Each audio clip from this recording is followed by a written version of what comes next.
গাজায় চলমান গণহত্যার প্রতিবাদে মুসলমানদের করণীয় শিরোনামে লিফলেট বিতরণ ও পথসভা করেছে খুলনা জেলা হিজবুত তাওহীদ।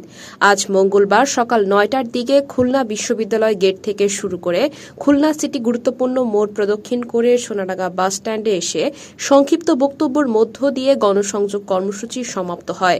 হিজবুত তাওহীদের খুলনা জেলা সাধারণ সম্পাদক নুরুল ইসলাম খোকনের সঞ্চালনায় এই গণসংযোগ ও পথসভায় উপস্থিত থেকে বক্তব্য রাখেন খুলনা অঞ্চলের সভাপতি শামসুজ্জামান মিলন, জেলা সভাপতি আমিন হোসাইন, রূপসা থানার সভাপতি খন্দকার খায়রুল আজম প্রমুখ। পথসভায় বক্তারা বলেন, গাজাসহ বিশ্বময় মুসলমানদের ওপর যে নৃশংস ও বর্বরচিত হামলা করা হচ্ছে, নির্বিচারে নারী, নিষ্পাপ শিশুদের হত্যা করা হচ্ছে, এই সংকট থেকে মুক্তি পেতে হলে একজন নেতার নেতৃত্বে তৌহিদের ভিত্তিতে ঐক্যবদ্ধ একটি জাতি গঠন করতে হবে।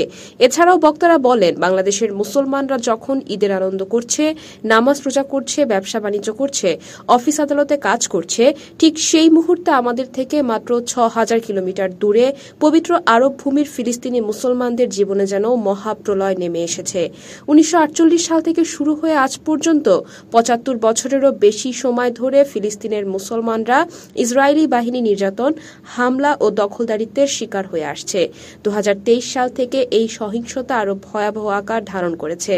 জাতিগতভাবে মুসলমানদেরকে নিশ্চিহ্ন করে দেওয়ার জন্য সেখানে প্রতি মুহূর্তে চলছে বোমাবর্ষণ।